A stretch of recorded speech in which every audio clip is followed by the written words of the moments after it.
Okay, here we go. That's nice. Yeah, I know. All right, so St. Augustine. Boy, it's hot here. I should have worn a sweater. Born in 354 AD to Roman North Africa.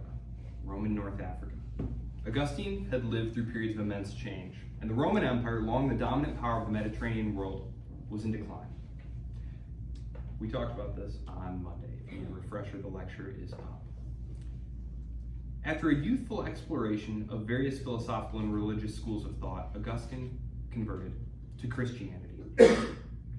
Those of you who read the Confessions, I know there were some of you, he talks about this journey from his early life as an unbeliever towards doctrine of Christianity, or what would become doctrine of Christianity. He eventually becomes the Bishop of Hippo. The Confessions and the City of God are both going to be foundational texts for Christians throughout the Middle Ages and beyond. City of God, of course, the text that we are interested in, was written between 413 and 426. And it came in response to a specific crisis that I spent some time detailing, and that was, the sack of Rome by the Visigoths in 410. This event shocked the Roman world, and many blamed Christianity for the empire's decline, claiming that the abandonment of traditional Roman gods had led to disaster. And Augustine's City of God was a direct response to these accusations. This should all sound very familiar to you from last time. So, St. Augustine's City of God offers a spiritual explanation for the decline of Rome. Rather than viewing the fall of the empire as a catastrophe, Augustine framed it as part of the larger divine plan. Earthly kingdoms, his argument went, were always transient, and the true Christian should be concerned with the eternal, with the city of God, quote unquote.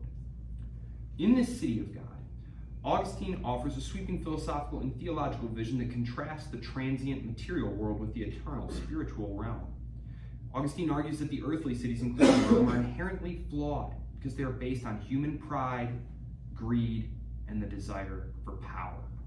And he contrasts this with the city of God, a spiritual city built on love, faith, and the desire for communication with God. For the new Germanic rulers, Augustine's work provided a theological justification for the legitimacy of their rule. This is something we're definitely going to talk more about. As they converted to Christianity, many Germanic kings were therefore able to project themselves as protectors of the Christian faith, inheriting Rome's legacy not as pagans, but as Christian rulers. Christianity, therefore, became a unifying force in the barbarian successor states, so that by the Middle Ages, we are talking about Christendom. The Roman Empire has gone, the unifying force now is no longer so much political as it is religious. The first major schism, of course, won't happen until around the time of the First Crusade, so we've got a solid 600 years of unity.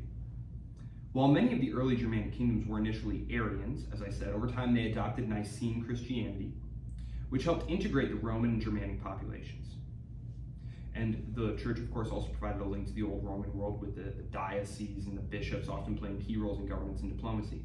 Actually, those old dioceses, I believe it's France, generally, I believe it's France. If you pull up a map, and I'm not an expert on France at all, but I did read that you can pull up a map of like their provinces, how they, how you'll have like regional provinces, like Naples is the capital of that one part of, or like, I guess I should stick with France. Like Lyon is a capital, and then Marseille is a capital of this part.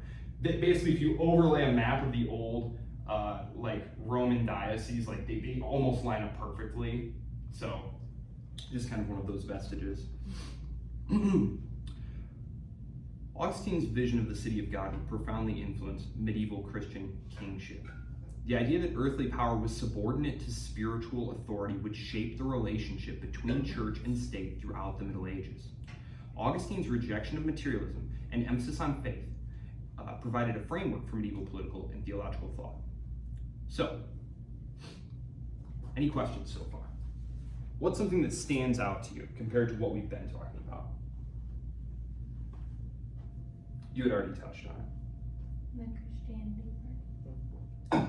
The talk about religious authorities having power over and granting legitimacy to political rulers. This was something that was always very tangential, very the Roman religion. The Roman religion was very secular. right? We didn't talk a great deal about the Roman pantheon and its role. Yes, there were religious holidays, but it was more part of the thing that brought society together. You weren't legitimate as a consul because the Pontifex Maximus, I believe, Pontifex Maximus, that was the high priest, one of the high priests. They had several cults, but he was one of the most important ones. You weren't legitimate in your authority because he said so, or because some oracle said so. You were elected by the people. Your legitimacy came up from the people who had elected you. We're going to see this transformation in political legitimacy being something that rather comes down. Now, the actual promulgated, fully developed doctrine of the divine right of kings won't emerge for some time.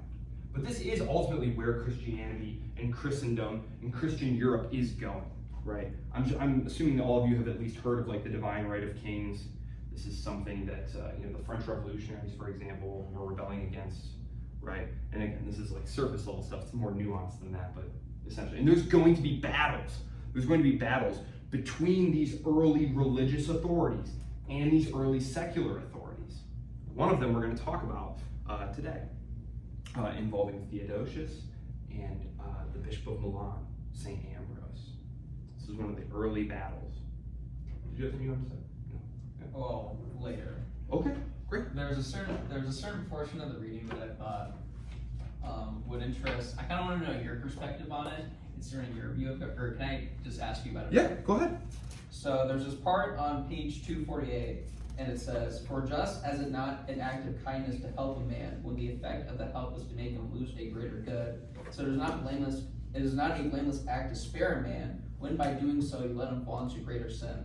So from the perspective that that's coming towards, I kind of view it as like a justification of the use of state to enlist moral values, but you kind of more come at it from like an individualist perspective. So do you just view morals as like something as a result of something that should be exclusively domestic then, in that sense? Well, coming from the Roman milieu, he reads a lot of Cicero, for example, who of course is very indebted to Aristotle and Plato. Republicanism was concerned with virtue, right? That the state's role was the cultivation of virtue, because in the absence of virtue, the state would fall apart, right? And so Saint Augustine is of the same opinion. Now, the state and the church are partnering up here. They're in the early processes of partnering together. And this was in part violent, like smashing the pagan temples, persecuting the pagans, right? This is something that happened. All of you, I assume are familiar with like the religious wars of Europe. Like, even though Jesus did not say go slaughter all your enemies, when religion and politics are joined together like that, it is often a violent process. I think for St. Augustine, he was not someone who encouraged that sort of behavior. Far from it. But he was one who believed that the proper state, the proper kingdom, was one that was inculcating the proper virtues, in this case the Christian virtues, and that sometimes that meant holding people to task. What is it? Ephesians, the letter of St. Paul to the Ephesians, where he says, chastise those who are idle, right? Encourage those who need encouragement. Make people be their best selves, and this was something very communitarian. So not necessarily something that needed to come from a state authority, but something that could happen within your local church, right? Which, while it was a partnership with the political authorities, I'm assuming you've all spent some time in church or been part of a church community. There's like sort of a social pressure to behave the way you're supposed to, right?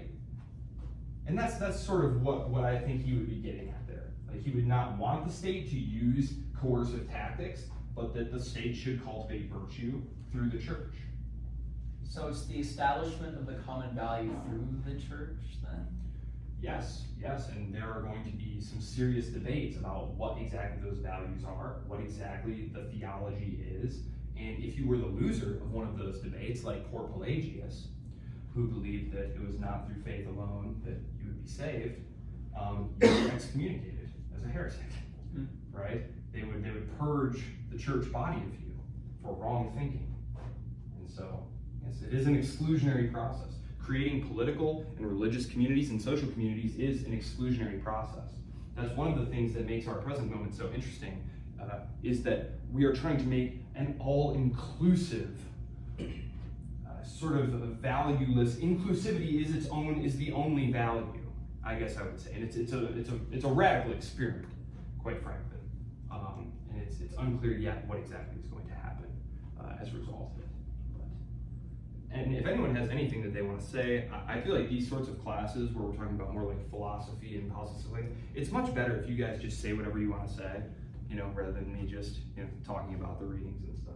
I'd love to hear from you all. So, okay, so Augustine.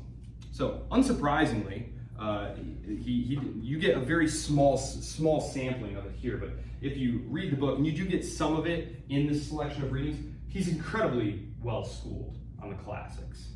He's very much an educated Roman. He received a classical education in Carthage and in Rome. As I said, he loved Cicero. He was not a Christian in his youth. He was actually something of a hedonist, actually. He actually fathered an illegitimate child when he was younger. And he actually became a follower of what was called Manichaeism, which was actually a big time. Of course, now you're like, Manichaeism, what the heck is that? At the time, it was hot. It was really hot. It was like the competitor with early Christianity. And it was a dualistic religious sect that taught that the world was a battleground between, sort of light and darkness. And so, it had a lot in common with like Zoroastrianism, the Persian religion that was also, monotheistic, and that there was sort of battle between light and good, and that Earth was the battleground where this was taking place. So yes, development of his beliefs, his intellectual journey. He's wrestling with all these different ideas.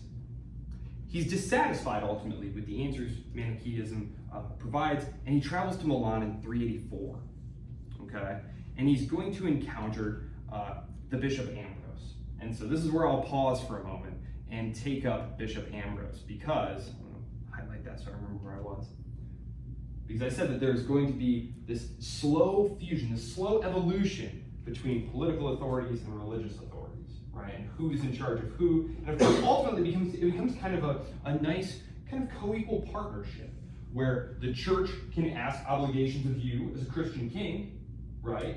And you as a king can expect certain things from the church in return. And so, one of the early, yes? So, are you saying that, would you consider it a theocracy at that point then? Or not, because there is that They had difference? separate spheres. But it's just because they are separate though.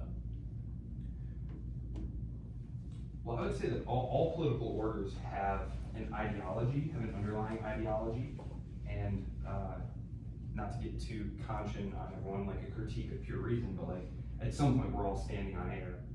So all ideologies are ultimately religions, and they appeal to us in that way. You can argue that some are more rationalistic than others, or empiricists than others, but certainly in terms of talking about something like the justification for rulers and whatnot, there's no empirical fact of how or why someone has legitimate rule. You can give perfectly sound reasons for it, but there's no ultimate proof that we can find that says that if 51% of you vote for a policy over the other 49%, that policy is now just and good, right? It's just something, it's just a procedural process that we've all arrived at. So in this case, we have different spheres that are evolving. But first, what needed to happen was there needed to be some indication that the secular authority, in this case the Roman emperor, would be held to account by this newfound religious authority. And so Bishop Ambrose, Bishop of Milan, is a very savvy operator. I don't know if there's a good biography of him, a good accessible biography. I'm sure there's like a very esoteric one, like a good popular biography, and I would read it. He's the Bishop of Milan, and he basically gets into an argument with Theodosius, the emperor. Basically, Theodosius orders the execution of like thousands of people. There's like a riot in some far-off province, and he's super annoyed because he had just given this province like a warning, like, hey, you guys better straighten up. And then they riot and like kill a Roman garrison who's stationed there over like some chariot racing controversy. And so Theodosius is like, okay, that's it. fill that stadium up, fill that Chariot Stadium up with people and execute everyone in there, right? She massacres thousands of people. Bishop Ambrose writes a letter to Theodosius saying, terribly sorry to have to do this to you, but until you do penance, I'm afraid you cannot receive the sacraments. And Theodosius says, yeah, right. So he marches down there with his retinue to go into the church, and he's turned back. And rather than just barge his way through there like Pompey, remember Pompey, Caesar's rival? He's, or Caesar, they're basically, they go into the sacred places and people, the priests are like, you cannot pass. And they're like, we will literally cut you down right where you stand if you don't get out of the way. And they're like, okay. No, they stand their ground, and Theodosius turns back. And he returns to do his penance and to humble himself. And so it's a major, major moment in the early development of the church. This Roman emperor, this secular authority, acknowledged the authority of the church over him in some way. And of course, there were some kings of Christendom who would be more or less influenced by this threat of, God's displeasure. Excommunication was the ultimate one. Excommunication is a tool that's eventually developed by popes. We don't have a pope yet. We just have lots of bishops, right? Eventually, the Bishop of Rome is going to be elevated above his fellows. And this is part of what's going to cause the schism with the East that produces orthodoxy. Is the patriarch in Constantinople was like, sorry, you said you're in charge now? I'm not listening to you. And so this is one of several reasons. There were also, theological disputes that were going on. But of course, who is the great arbiter? The Pope, who can call a council. Yeah, go ahead. I just wanted to ask, so I know this is specifically like Catholic doctrine that they justify the use of their church in particular because it was literally founded by Peter, right? Mm-hmm. So what was Peter's role in that position then, when he was declared like the leader of the church? He was declared the leader of the church. Or like the Rock, I forget the exact saying. Well, he's been long dead by this time. Yeah. He's been long dead by the time that these arguments are actually happening. And so it's scriptural. It's literal arguments. There's going to be a council of Nicaea that Constantine's going to call. He's going to call several councils because when Constantine makes Christianity legal in the empire, first thing he says is, so, where's your book of beliefs and stuff? Well, what are the rules? And all of the bishops start shouting that there's this rule and that rule, it's all chaos. And he says, no. I want one set of rules. We're going to have one set of practices. And so they get together and hash out what's going to be in the Bible. What are our practices going to be? And it's an incredibly interesting period. Like I said, if you're into early church history, this is really a great period to be doing 4th and 5th century. But yes, one of the things with excommunication, which was important, if you were excommunicated by the Pope, like let's say I order you, Frederick, Holy Roman Emperor Frederick, I order you to go on a crusade to the north to Christianize the pagans, right? The places that are now Latvia and Lithuania and whatnot, like these were pagan areas, and we had to send crusades up there, when missionaries proved ineffective. And he says, I don't think so. And I say, listen, you owe the church this. It's your duty as a Christian king, and if you don't, I'm going to excommunicate you, and you still don't do it. By my excommunicating you, I am separating you from the church. And the critical thing is, all of your vassals are now free to abandon you. Because Christianity blessed that hierarchical relationship with you at the head. But if you are no longer viewed as the legitimate political authority over them, they're all free from their obligation, from their feudal obligations to you. So it can be very dangerous for a ruler.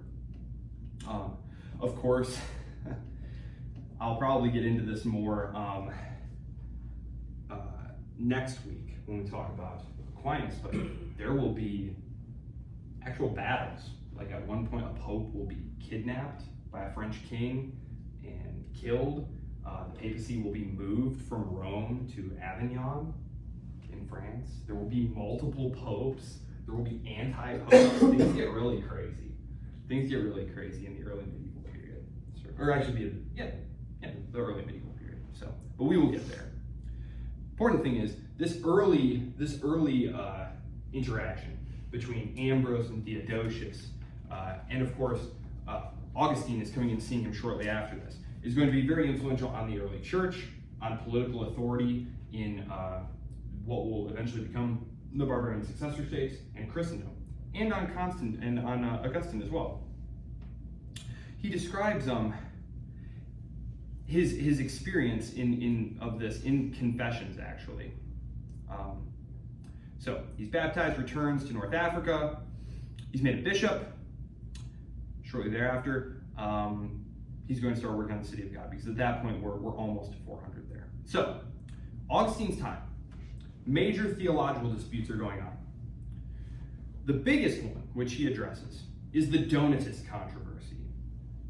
So, Donatists were a sect that believed the sacraments were only valid if administered by morally pure clergy. Okay?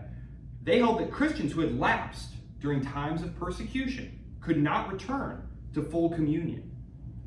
Augustine, however, argued that the validity of the sacraments did not depend on the moral state of the minister, but on God's grace. Augustine's position ultimately won out and helped shape the Catholic Church's understanding of the sacraments as channels of divine grace, independent of the personal holiness of the officiant. Another big one, the Pelagian controversy. And you're going to see a theme here, that it's not so much about earthly acts as about faith and grace. So the Donatist controversy is like this, and the Pelagian controversy is going to be like this as well. This is the most famous theological conflict that he got into. This was an argument with a British monk who had denied the doctrine of original sin and emphasized the human will's capacity to achieve salvation without divine grace. Essentially, that you could live such an astoundingly pure and righteous life that you could essentially earn heaven. That you could earn salvation. Augustine vehemently opposed this view, stressing the fallen nature of humanity after Adam's sin and the absolute necessity of God's grace for salvation. Augustine's doctrine of grace, which held that humans are utterly dependent on divine assistance for moral and spiritual good, became really a foundational part of Western Christian theology. The last one I'll mention here is the Arian heresy. This is one I had mentioned. Many of the Germanic tribal leaders were already Christians. Christianity had been spreading legally for almost a century by this point. And we had talked about, the German generals and officers moving in and out of society. You could tell that they were Germans because they had mustaches, so you could tell they were a barbarian. Long hair and mustaches. The Romans themselves were clean shaven with short hair. Augustine, yes. So this, if you'll recall, the Arian controversy was related to the nature of Christ's divinity. So this was originally condemned at the Council of Nicaea in 325, but continued to have many adherents in the Roman Empire, especially among the German tribes. Augustine defended the Nicene Creed's position that Christ was consubstantial, of the same substance with the Father, arguing for the Trinity's unity and equality. And so he has a treatise called On the Trinity. If you want to read it, it's obviously available online. Just Google Augustine on the Trinity. It's pretty good reading. Athanasius has another good one as well. So, he dies in 430 as the Vandals are besieging Hippo. I was having some trouble with the projector, but if you will recall, as Rome is disintegrating, there was a Vandal kingdom of North Africa springing up. That basically these Vandals had gotten across the Strait of Gibraltar and set up a kingdom of North Africa. And that kingdom of Vandals in North Africa will be there until the Islamic wave sort of comes up and wipes it out on its way up through Spain. And this will be in the 7th century. So it's there for a couple hundred years. So that's St. Augustine. His works, particularly his reflections on grace, sin, and the human condition, remain central to Christian theology. And ironically, this is something that I found. The Protestant reformers, including people like Martin Luther and John Calvin, really liked him, especially because there are certain parts on here where he talks in a way that can be seen as sort of hinting at predestination, which is something that they will be very into. So they actually really liked him, even though he was like an important early former of the Catholic Church. They were really big fans of his work. So we'll move on to the City of God now. It's divided into 22 books. 22 books. As I said, it's actually huge. It's really big. And if you take graduate studies in theology, you'll definitely read it. Political philosophy, you'll definitely read it. It's very good. The first part, which is books 1 through 10, deals with the critique of Roman paganism and the defense of Christianity, while the second part, which is books 11 through 22, outlines Augustine's vision of the two cities, the earthly city and the city of God, contrasting their origins, aims, and destinies. So the immediate context we've talked well enough about that I don't need to talk about. But essentially, he's trying to refute the charges that Christianity and the abandonment of the Roman gods is the reason that Rome was sacked. So he provides a comprehensive Christian interpretation of history and politics, and he argues that the fall of Rome is not the result of Christianity, but part of a larger divine plan in which human history unfolds according to God's will.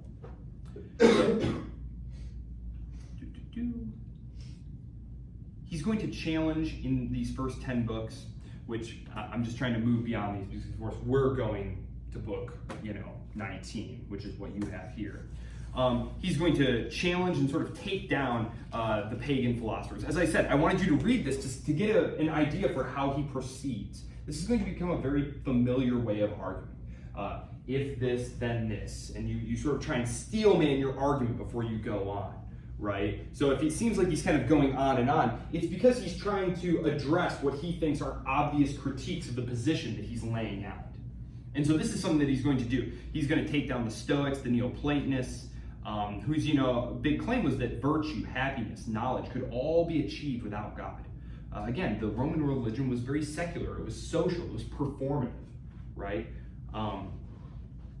And he insisted that, of course, true happiness is not found in the temporal and material world, but in eternal union with God. And he argued that pagan morality, while sometimes noble in appearance, he'll reference someone like Cato, for example, is ultimately self-centered and limited by the fallen nature of humanity. And I'm actually going to read you a small section of his Cato bit here because I think it's instructive. The second part of the City of God contains Augustine's grand theological vision of human history as the story of two cities, the earthly city and the city of God. And this dualistic framework is not meant to refer to actual physical cities, but to two different communities that have existed sort of eternally. So they are ideal states.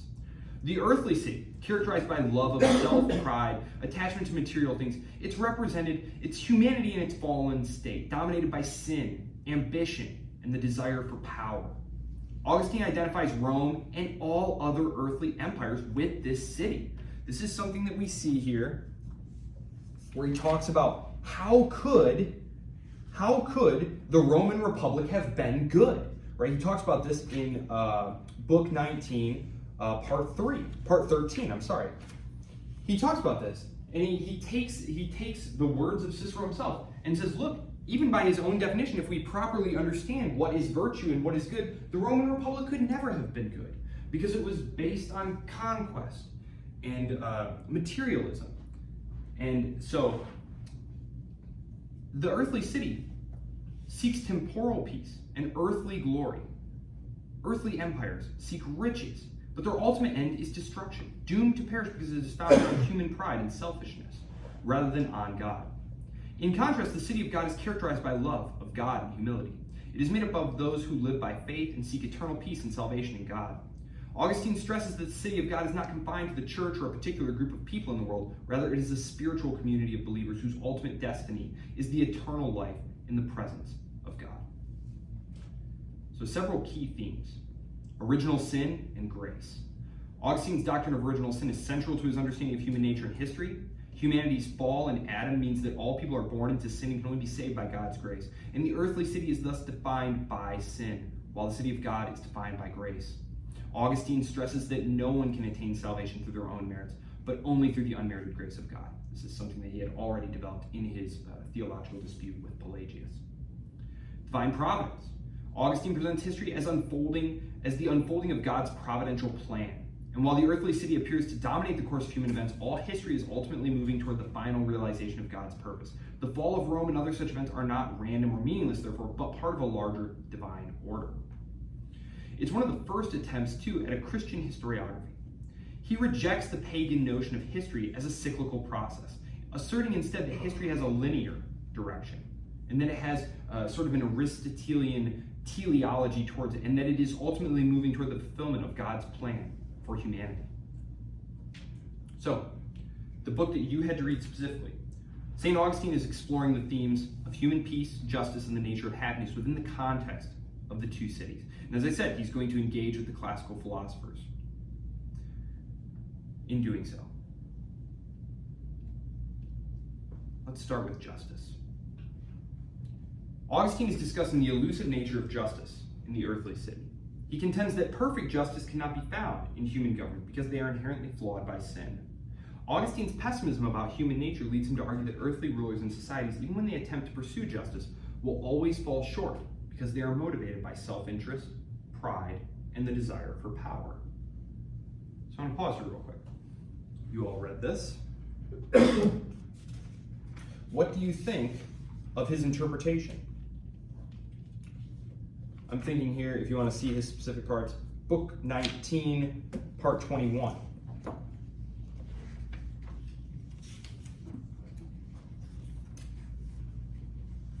I shall read it. Would anyone else like to read it? No? Okay. I shall read it for you then. This brings me to the place where I must fulfill as briefly and clearly as I may the promise I gave in the second book. I there promised that I would show that there never was a Roman commonwealth answering to the definition advanced by Scipio and Cicero's on the Republic. For Scipio gives a brief definition of the state or commonwealth as the, quote, wheel of the people. Now, if this is a true definition, there never was a Roman commonwealth because the Roman state was never the wheel of the people, according to Scipio's definition. For he defined a people as a multitude united in association by a common sense of right and a community of interest. He explains in the discussion what he means by a common sense of right, showing that a state cannot be maintained without justice, and where there is no true justice, there can be no right. For any action according to right is inevitably a just action, while no unjust action can possibly be according to right. For unjust human institutions are not to be called or supposed to be institutions of right, since even they themselves say that right is what flowed from the fount of justice. As for the notion of justice commonly put forward by some misguided thinkers, that it is the, quote, interest of the strongest, they hold that this is a false conception. Therefore, where there is no true justice, there can be no association of men united by a common sense of right, and therefore no people answering to the definition of Scipio or Cicero. And if there is no people, then there is no wheel of the people, but some kind of a mob, not deserving of the name of a people. If therefore a commonwealth is the, quote, wheel of the people, and if a people does not exist, where there is no association of a common sense of right, and there is no right where there is no justice, the irresistible conclusion is that there is no justice, there is no commonwealth. Moreover, justice is that virtue which assigns to everyone his due. Then what kind of justice is it that takes a man away from the true God and subjects him to unclean demons? Is this to assign every man his due? Or are we to say that a man is unjust when he takes an estate from a man who has bought it and hands it over to someone who has no right to it? While we give the name of just to a man who takes himself away from the Lord God who made him and becomes the servant of malignant spirits? There is, to be sure, in the same work on the Republic a most vigorous and powerful argument on behalf of justice against injustice. Earlier in the discussion, a plea was put forward for injustice against justice, and it was alleged that a state cannot stand or be governed except by injustice. And it was posited as the strongest point in the case that it was unjust that men should be servants to other men as their masters. And yet an imperial city, the head of a great commonwealth, cannot rule except by adopting injustice.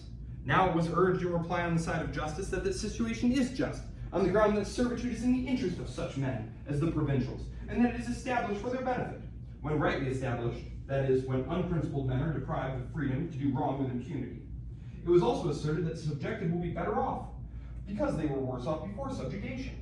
In confirmation of this line of reasoning, a notable illustration was ostensibly taken from nature. It is stated as thus: how is it then that God rules man, the soul rules the body, the reason rules lust, and the other perverted elements of the soul? By this analogy, it is shown plainly enough that servitude is beneficial to some men, and that servants of God at least, it is beneficial to all. So, what he's saying here is that the Roman Republic, the one that Cicero holds up, could not possibly have been a just place. Could not possibly have been just, because it was founded on depriving others of their liberty, and it was not founded, moreover, in justice according to God. I have here a section where I wish they would have included this in your section here, but he actually goes to Cato. This is Cato the younger. There was Cato the elder. He was the one who he was, gosh, it would have been Third Punic War. So he is the one who would end all of his speeches in the Senate with, and also Carthage must be destroyed. So they had already defeated Hannibal in the Second Punic War, the Battle of Zama. Carthage was a shadow itself, but he still didn't want Carthage there. He wanted to take North Africa for himself. So he'd end every speech with, and Carthage must be destroyed. And then they do destroy it. And eventually along comes Cato the Younger. He is he's Julius Caesar's great nemesis. That's what I'm talking about here. And so St. Augustine is saying, look, if you don't believe me, let's listen to what the most just man of an unjust time had to say about the Roman Republic. And this is Augustine writing. Cato was he whose virtue was by far the nearest to the true idea of virtue. Wherefore let us refer to the opinion of Cato himself to discover what was the judgment he had formed concerning the condition of the state, both then and in former times. Quote, I do not think, he says, that it was by arms that our ancestors made the republic great from being small. Had that been the case, the republic of our day would have been by far more flourishing than that of their times. For the number of our allies and citizens is far greater, and besides we possess a far greater abundance of armor and of horses than they did. But it was other things than these that made them great, and we have none of them. Industry at home, just government without, a free mind and deliberation, addicted neither to crime nor to lust. No, we have luxury and avarice, poverty in the state, opulence among citizens. We laud riches, we follow laziness. There is no difference made between the good and the bad. All the rewards of virtue are got possession of by intrigue, and no wonder when every individual consults only for his own good. When ye are slaves of pleasure at home and in public affairs, of money and favor, no wonder that an onslaught is made upon the unprotected republic.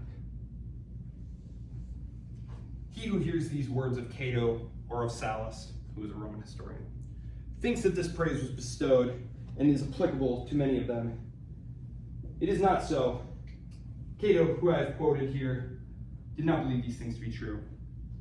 So what he's saying here is the idea that Cicero holds up, and again, we go, again, this is all kind of moving in a line. This is an introductory course. We're kind of moving at a survey level here. You had Plato who said there's kind of an ideal, right? And so Augustine is also kind of getting at there is an ideal. There is an ideal. He connects it very closely with God. And so this is why Platonism is going to be very well received in some ways with Christianity, that there is this ideal realm and that, you know, all truth originates from one thing. And he's going to say, yeah, it's God. So just plug God in there and then just it all falls into place. Aristotle, of course, was very materialistic and concerned with how, remember I had the graph up here, the chart with all the different types of regimes and how, you know, each of these can function well enough. And then you had Cicero who said, but there was one that was best of all. Best of all. It was the great thing. And St. Augustine is saying, no, it wasn't. It couldn't have been. It was unjust because it was based on tyranny and power and not on God. And so he then brings in, some great Romans and their own words to condemn the idea itself. So, did any of you have a strong reaction to anything that he said in here? Because of course he's very much going against everything that we've been talking about so far. Again, there's hints of Platonism in here, but really he's basically throwing everything away. He's saying, no, just because you're raised up by the people, political authority does not come from below. No political authority is just. Anybody? Yeah. There was a specific part in here where he talks about the devil. It's on page 246. Sorry, can you give me the book? Or are you in the same book as I am? Sorry, same book? Yeah, nope, we're not. Okay. Which one? You're 15? 15, Right yep. before 15. Okay, right before 15 here. And it says, there exists then a nature in which there is no evil, in which indeed no evil can exist, but there cannot exist a nature in which there is no good. Hence, not even the nature of the devil of himself is evil, insofar as it is a nature. It is perversion that makes it evil. And I thought that was kind of interesting because it kind of takes a sort of level of accountability where you're more sort of discerning the actions of the person as opposed to the person itself. And it kind of made me think of the phrase, what is it called? Like, condemn the sin but not the sinner. And it kind of just creates a kind of like a, I don't know if I want to call it like lack of accountability, but more so like path to redemption. And then it kind of uses that more so as like justification for why the devil is able to roam the earth in general, to have a temptation for the humans, right? Or for us. And it's to ensure that we're still holding ourselves accountable to God. So I thought that was kind of an interesting perspective to have. It's actually funny, I had underlined the same thing when I was going through it, because it reminded me of sort of the ontology. Who's read C.S. Lewis? Read C.S. Lewis? Okay. I was a huge C.S. Lewis fan. I actually still have it on my upstairs. So I have like an actual library downstairs, and I have like my office upstairs. The bookshelf upstairs is kind of like honorary place. C.S. Lewis is on there. He's up there with like Murray Rothbard and all my other favorites. The Abolition of Man and the Problem of Pain. In both of these, he confronts this kind of idea that it would be impossible to know evil if there were not a good to contrast against, and that therefore evil must be a perversion of the good. And so it's kind of interesting that already at this time you have this idea taking hold in Christian theology, and it's something that's still very much with us. So yeah, I thought that was very interesting. You know the part where it also says, it was kind of like a comment on natural order, and it was talking about the reason that you know something is wrong is kind of like a natural reaction, and then he makes the comparison of like how you know a person upside down like generally looks weird because it's upside down. So it kind of also creates a credence where it's like you're trying to separate nature from your own actions while at the same time having to rely upon your natural instinct to determine what is right and wrong. So I thought that was like an interesting contrast kind of, but it kind of seemed kind of parallel to what he was saying before. Yeah. Anyone else? Yeah.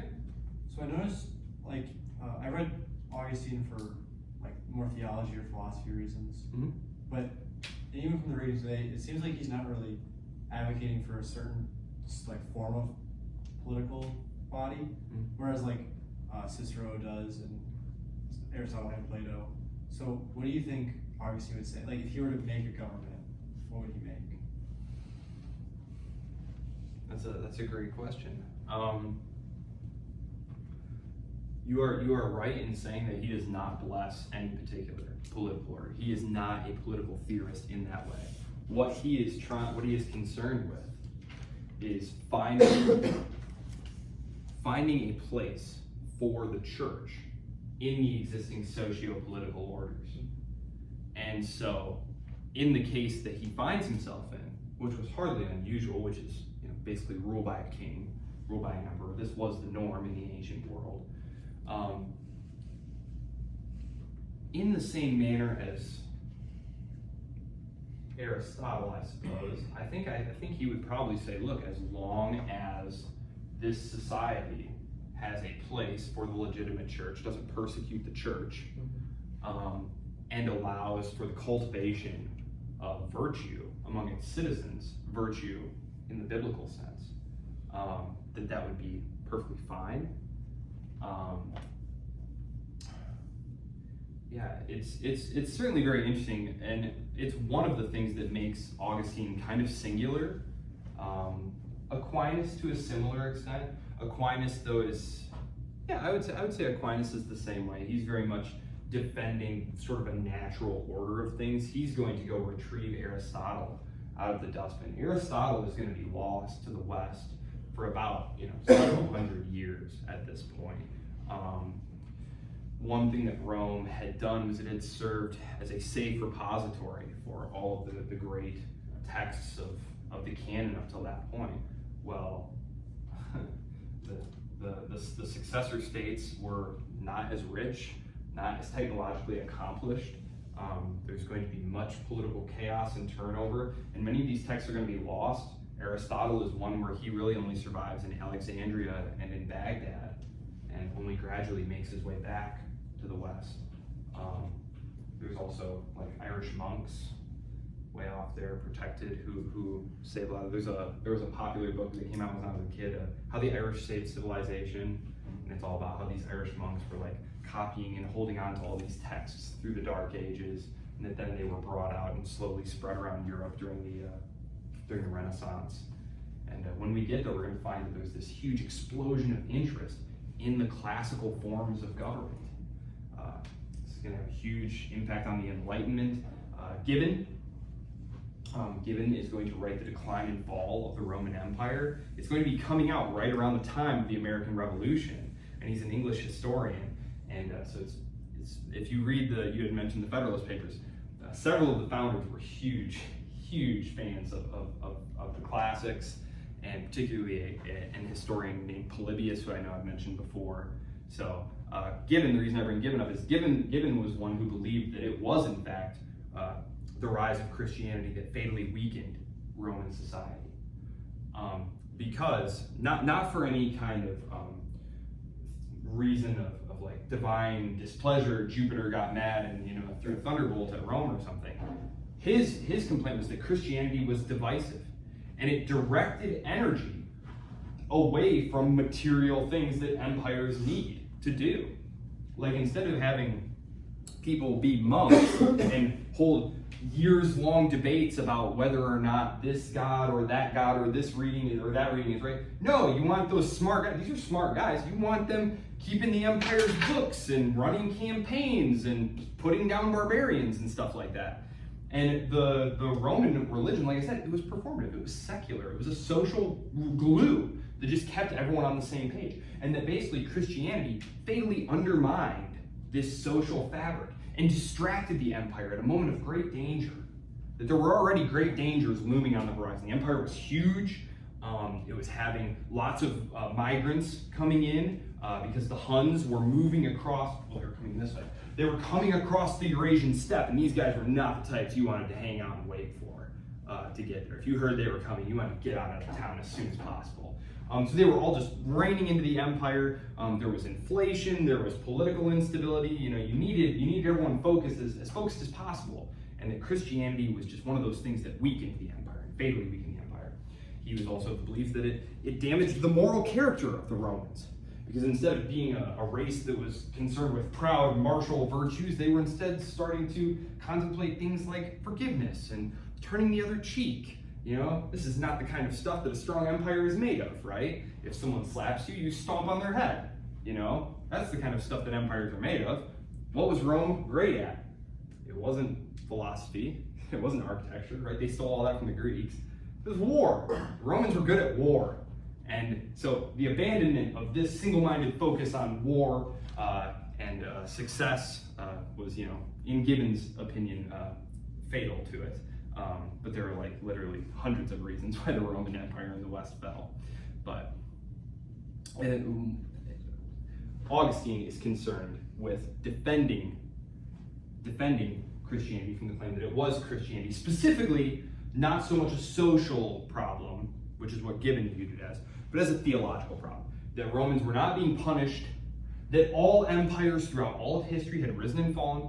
And yes, it was very shocking to see Rome, the city that for,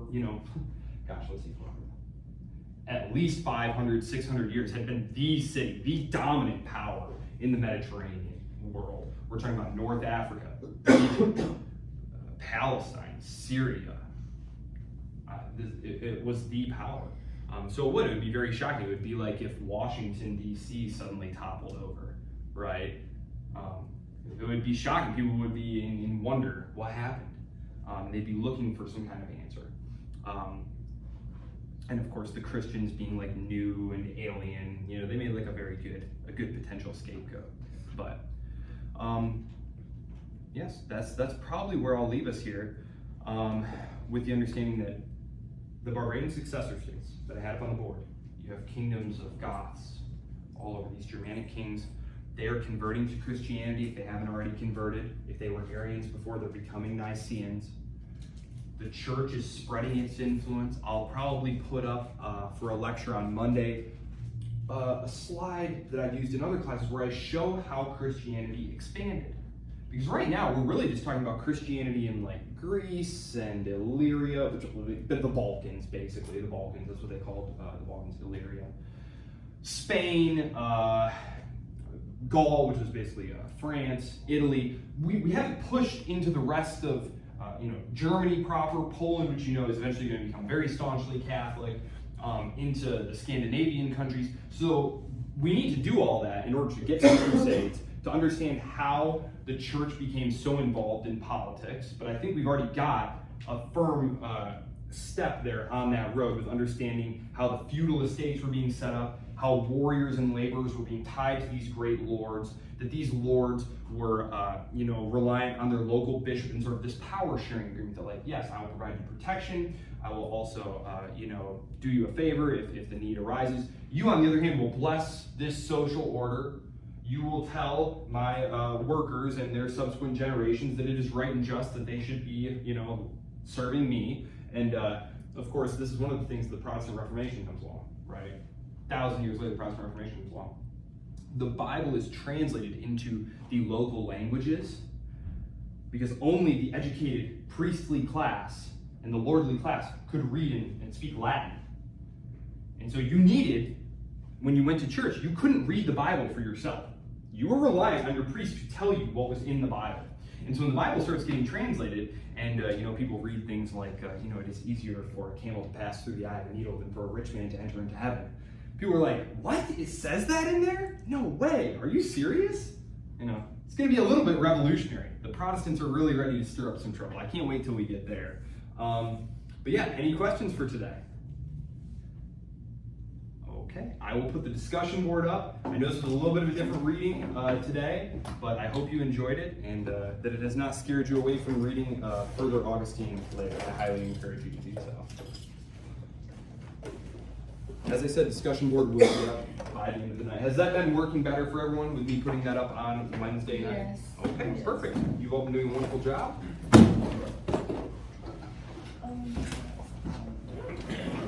Oh yeah, I have a class with you next semester too.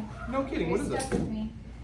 It's a 6:30 class. Is it comparative politics? Yes, that Oh, one. you're in luck. Comparative governments or whatever. Oh, yeah. you're gonna have a blast. I'm actually kind of really excited for it. We will have a lot of fun with that. Good.